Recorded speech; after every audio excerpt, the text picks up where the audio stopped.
Аб тым, што спорту ў нашай краіне надаецца пільная ўвага, не навіна. І Брэшчына тут не выключэнне. Гэты год для спорту в обласці пройдзе пад знакам летніх алімпійскіх гульняў у Токіа.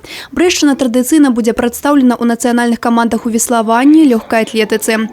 Як заўважыў на калегіі намеснік міністра спорту і турызму Александр Барауля, гэта менавіта тыя віды, на якія сёння ўскладаюцца асаблівыя медалёвыя надзеі на будучай алімпіядзе. Задача вот здесь обсудить, как, что и какие меры мы еще можем предпринять для того, чтобы спортсменам сделать все для того, чтобы они завоевали эти медали, потому что будут решать уже не сама подготовка, а какие-то мелочи, детали, которые дадут прибавку там, в 1 секунду, полсекунды, которые решат эту медальную. Мы сейчас боремся за это.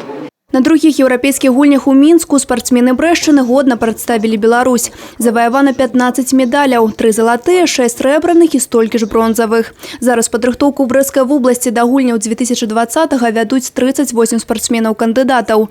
11 спартсменаў заваявалі права на ўдзел у алімпійскіх гульнях. Але ж працаваць ёсць над чым, заўважылі на калегіі.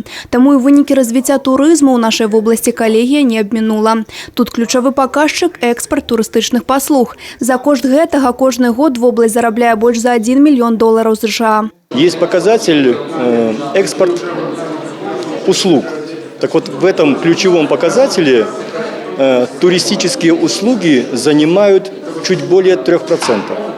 Я считаю, что у нас гораздо больше потенциал, чтобы достигать более весомых и серьезных результатов. Тем более на уровне нашего государства сделаны очень серьезные шаги по безвизовому режиму. Шмат намаганняў у спорце накіравана на якусную падрыхтоўку і ўдалае выступленне нашых спартсменаў у спаборніцтвах. Анастасія Цукунт, Іграна Капян, тэлерадыёкампанія «Брэст».